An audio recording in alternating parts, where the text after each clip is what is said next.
Now here's another tactic that you can use to sell the total product. It's called the gradient. And there's a diagram in your handout. You draw this little diagram and say, you know, if you plot price against overhead, you get this gradient of costs here. And you draw a circle down here in the lower left-hand corner.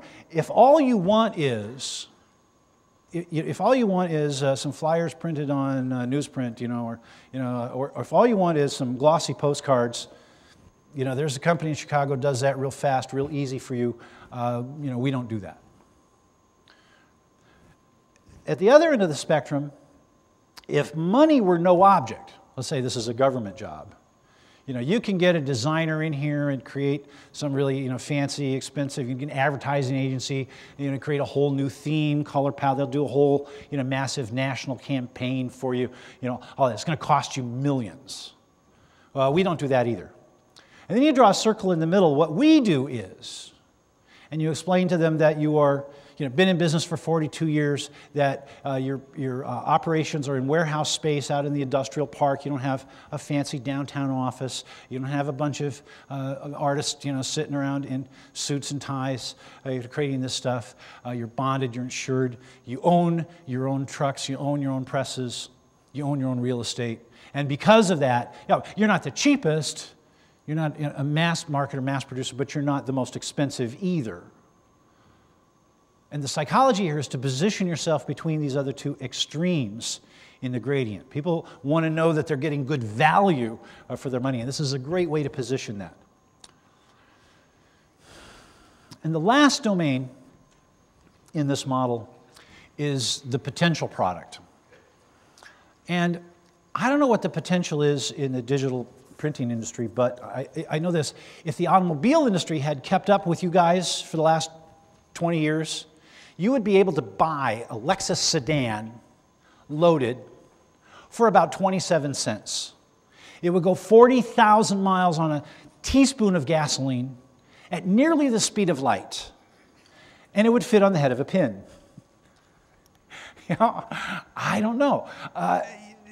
We start to think about what the potential is. Can you really do something that's innovative and exciting?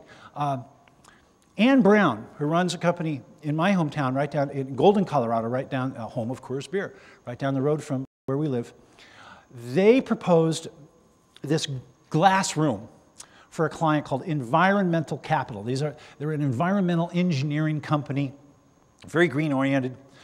This is Bill Markovich, their IT wizard, and he started with a photograph that had been shot by the owner at Environmental Capital at his home in Panama.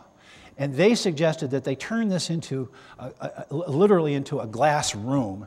And so they did. Here's Ann showing the graphics and an actual glass proof to the client as the building was going up. And they were printed on these 4x8 glass panels that weigh 200 pounds each. They're lifting these on and off of a big, an HP V-Jet printer. And they installed the panels here as the building was coming together, and there's the finished product. Absolutely stunning. And when you sit inside this conference room, it creates the feeling of sitting in a tree, in a canopy, in the rainforest in Panama. And for obvious reasons, I can't tell you what she charged them for that. Well, yeah, I can. It was a lot. There was no other bid, no other vendor involved. And Ann and her team have carved out a niche in the Front Range doing what they call environmental art, environmental graphics. They'll do your signs, they'll do the wallpaper, they'll do the floors, they'll put your mission statement up on the wall. They'll come back and change it every 90 days so it stays fresh, because they're communicating to two constituencies: everyone who works there and everyone who visits there. So the architecture becomes part of their messaging, part of their marketing. So look for ways to realize your own profit potential and sell at higher prices. Start by shopping your competition. Find out what they charge. Find out what they offer. Find out what their reputation is. Stop telegraphing that it's negotiable. Don't let your salespeople say, well, our normal price is, or our list price is, or our rack price is. Because as soon as those words slip out of their mouth, you've lost the battle. Show the best first. Give them an idea of what can be done with superior quality ink, superior quality substrates, with coatings, with laminating. You know, what's the very, very best way to approach this process? And show them that. For they probably don't even know it's possible. And manage damaging information. You know, if there's been a product recall or you know, environmental issues of one sort or another, then, you know, like this guy, he says, discouraging data on that new antidepressant. That's... Oh, I thought it was hysterical. I don't know. Yeah. Don't volunteer that on the street. One of my favorite tactics is the preemptive strike. You know, we all get objections, especially price objections, all the time. Why not just build that into your presentation? Why not just say, you know, we have a reputation for being the most expensive vendor in our category, and there is a very good reason for that. Let me explain. And then you get to tell the story of your augmented product. Build it right in. And expect the sale. When they say, well, I don't know, we're still thinking about this. Well, great, let's fill out the credit application. Let's at least get you in the system. Then when you are ready to roll ahead with this, then accounting and all that stuff will be in place already. Well, we're not quite ready for that. Well, no, I'm not asking you to make a commitment. We just want to open an account for you so that we can be there when you need us. And avoid scope seep. I'm sure you've all heard the term scope creep. Scope seep is the opposite. Scope creep is when the customer asks you to do more and more and more and more and more, they don't want to pay for it. Scope seep is when you offer more and more and more services without charging in order to try and justify your value. Stop doing that. Another way to control that is to invoice for zero-cost items. Is, you know, press work, you know, $800, or pre-press work, you know, image make ready, $800.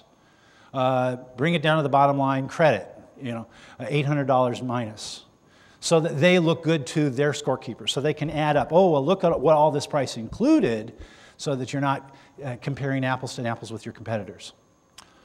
And negotiate terms, not prices. There's this law called the Federal Acquisition Regulation, which applies to all government agencies, and many large companies now subscribe to this policy as well. And it's called the FAR Act. Google it, read it. And it says that if you offer, any discounts offered must be taken.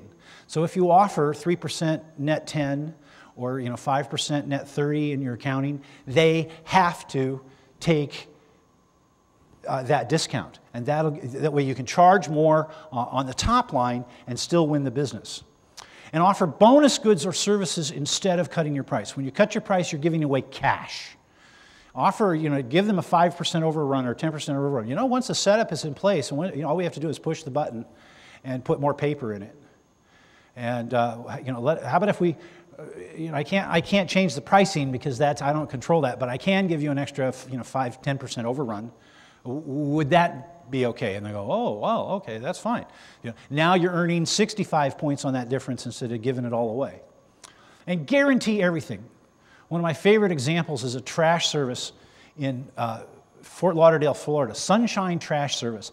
Right on the side of their trucks, they get this big wrap on their trucks that says, "Your satisfaction guaranteed or double your trash back." I love it.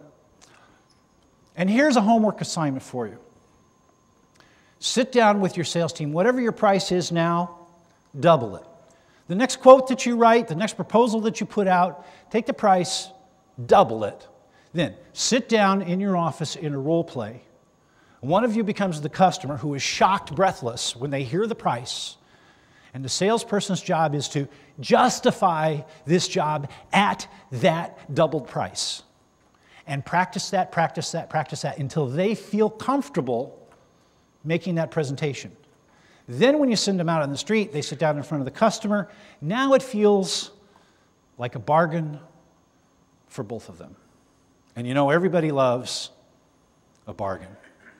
That's my time, ladies and gentlemen. Thank you. Go get them! Thank you.